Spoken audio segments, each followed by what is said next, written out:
연준이 결국 이날을 포기했어. 오늘 새벽 그 신호가 분명해졌지. 다들 올해 금리를 내릴 거라 믿었어. 그 기대로 증시가 신나게 올랐고, 그런데 연준이 그 기대를 꺾었어. 금리는 동결했는데 분위기는 정반대야. 이제 내릴 생각 없다는 거지. 오히려 더 올릴 수도 있다고 해. 시장이 충격을 받은 이유야. 자, 여기서 진짜 질문을 던지자. 연준은 왜 이날을 포기했을까? 그리고 이게 우리한테 무슨 의미일까? 이건 단순한 금리 뉴스가 아니야. 게임의 법칙이 바뀌는 사건이거든. 오늘 이걸 끝까지 파헤쳐줄게. 크게 두 덩어리로 풀 거야. 첫째, 연준이 이날을 포기한 진짜 이유. 그것도 세 가지로 나눠서. 둘째, 그래서 바뀌는 시장의 룰. 그리고 우리가 어떻게 봐야 하는지. 미리 핵심만 말하면 이래. 돈의 값이 비싼 시대가 길어진다는 것. 그럼 시장의 주인공도 바뀐다는 것. 대부분은 금리 동결이라는 헤드라인만 봐. 근데 고수는 그 밑에 방향을 읽어. 연준이 어디를 보고 있는지 말이야. 그 방향이 앞으로 1년을 좌우하거든. 자, 표면이 아니라 구조를 보자. 연준의 머릿속으로 들어가 볼게. 먼저 오늘 무슨 일이 있었는지부터. 오늘 새벽 연준이 회의를 했어. 두 달에 한 번 금리를 정하는 자리지. 결과부터 보면 금리는 그대로야. 3.5에서 3.75% 범위를 유지했어. 여기까진 시장도 예상한 그림이야. 동결은 거의 확실했거든. 근데 진짜는 숫자가 아니었어. 연준이 함께 내놓는 점도표야.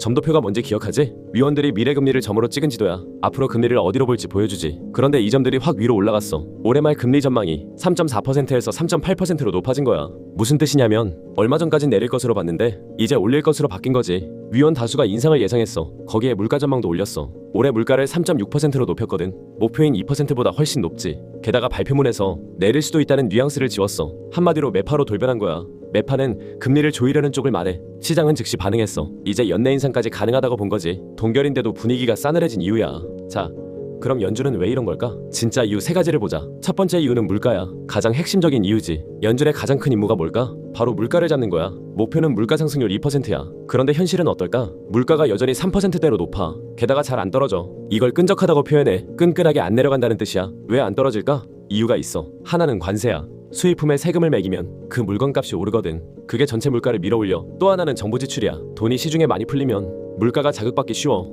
이런 요인들이 겹쳐서 물가가 끈질기게 버티는 거야. 연준 입장에서 생각해봐. 물가가 아직 높은데 금리를 내리면 불난 집에 기름을 붓는 격이야. 물가가 다시 튀어오를 수 있어. 그래서 못 내리는 거야. 오히려 더 조여야 할 판이지. 이게 첫 번째 이유. 끈적한 물가야. 물가가 안 잡히니 인하도 없다. 단순하지만 가장 강력한 이유지. 근데 이유는 하나가 아니야. 두 번째 이유는 경제야. 의외로 이게 중요해. 보통 금리를 내리는 건 언제일까? 경제가 안 좋을 때야. 경기가 식으면 돈을 풀어서 살리지. 금리를 내리는 게 그 방법이야. 그런데 지금 미국 경제는 어때? 생각보다 너무 잘 버티고 있어. 일자리도 꾸준히 늘고 있고 사람들도 돈을 계속 쓰고 있어. 경기 침체 신호가 안 보여. 연준 입장에서는 어떨까? 경제가 멀쩡한데 왜 금리를 내려? 내릴 이유가 없는 거야. 응급실에 멀쩡한 사람을 안 넣잖아. 그것과 똑같은 논리야. 게다가 경제가 튼튼하면 고금리를 견딜 힘도 있다는 뜻이야. 그러니 굳이 서둘러 안 내려도 돼. 천천히 물가만 보면 되는 거지. 여기서 중요한 포인트가 있어. 경제가 좋은 게 주식엔 좋잖아. 근데 지금은 꼭 그렇지가 않아. 경제가 좋으면 금리를 안 내리니까 주식엔 양날의 칼이 되는 거야. 좋은 소식이 나쁜 소식인 상황이지. 헷갈리지?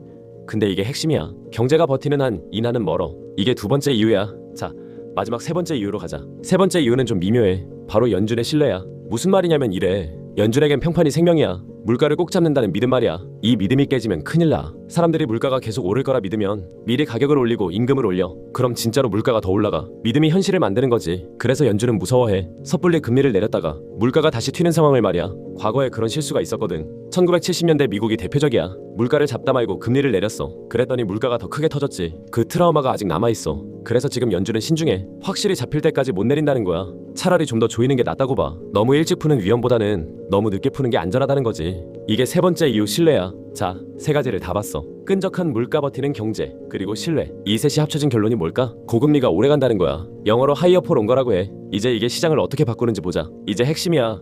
룰이 어떻게 바뀔까? 지난 몇 년의 장을 떠올려봐. 금리가 낮고 돈이 넘쳤어. 이런 장을 유동성 장세라고 해. 돈의 힘으로 주가가 오르는 장이지. 이때 주인공은 누구였을까? 미래가 기대되는 성장주였어. 지금 적자라도 미래만 그리면 올랐지. 돈이 싸니까 미래에 베팅한 거야. 그런데 이제 룰이 바뀌어. 돈의 값, 즉 금리가 비싸졌거든. 그것도 오래 비쌀 거고. 이런 장을 실적 장세라고 해. 꿈이 아니라 지금 버는 돈이 중요해져. 그래서 주인공도 바뀌어. 첫째, 실적이 탄탄한 회사야. 빚 없이 지금 돈을 잘 버는 곳이지. 둘째, 금융주야. 은행은 금리가 높으면 이익이 늘거든. 셋째, 꾸준히 배당 주는 회사고. 반대로 불리해지는 쪽도 있어. 금리에 예민한 고성장 기술주야. 미래 가치로 평가받는 만큼 금리가 높으면 그 가치가 깎여. 즉 돈이 성장해서 실적으로 이동해. 꿈에서 현실로 무게가 옮겨가는 거지. 이게 바뀐 게임의 법칙이야. 물론 한순간에 다 바뀌진 않아. 근데 큰 방향은 분명히 그쪽이야. 그럼 우리는 뭘 해야 할까? 이제 가장 실용적인 부분이야. 핵심 개념 하나만 기억해. 금리는 주식의 중력이다. 위대한 투자자 버핏이 한 말이야. 무슨 뜻일까? 중력이 세지면 물건이 무거워지잖아. 금리도 똑같아. 금리가 높아지면 모든 자산의 가격을 끌어내리는 힘이 커져. 특히 비싼 성장주일수록 더 무겁게 눌려.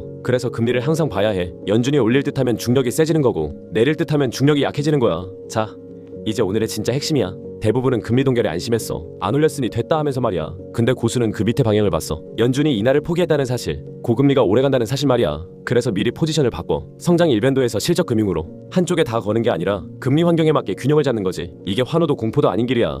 헤드라인이 아니라 방향을 보는 것, 금리라는 중력을 늘 의식하는 것, 연준이 어디를 보는지 따라가는 것. 이게 바뀐 장에서 살아남는 법이야. 룰이 바뀌면 전략도 바뀌어야 하거든. 자, 전체를 한 번에 정리해줄게. 오늘 이야기를 한 줄로 줄이면 연준이 인하를 포기했고 룰이 바뀐다. 연준은 금리를 동결했어. 근데 점도표는 인상을 가리켰지. 인하 기대가 꺾인 거야. 그 이유는 세 가지였어. 끈적한 물가, 버티는 경제, 그리고 신뢰. 이 셋이 고금리 장기화를 만들어. 그래서 시장의 룰이 바뀌어. 유동성 장세에서 실적 장세로, 성장주에서 가치 실적 금융으로 돈의 무게중심이 옮겨가는 거지. 우리가 할 일은 단순해. 금리를 주식의 중력으로 보는 거야. 연준의 방향을 계속 확인하고 거기에 맞게 균형을 잡는 거지. 이건 종목을 사라는 추천이 절대 아니야. 특정 종목 찍어주는 것도 아니고 시장을 읽는 관점을 준 거야. 판단과 책임은 늘 본인에게 있어. 그래도 큰 그림은 분명하잖아. 금리가 비싼 시대가 길어진다는 것, 그럼 꿈보다 실적이 중요해진다는 것. 남들이 동결 뉴스에 안심할 때 너는 그 밑에 방향을 봐. 그게 바뀐 장을 이기는 사람의 태도야. 오늘 내용이 도움이 됐다면 구독과 좋아요로 응원해줘. 다음 영상에서 또 깊게 파헤쳐줄게. 우리 개미들 다 같이 부자 되자.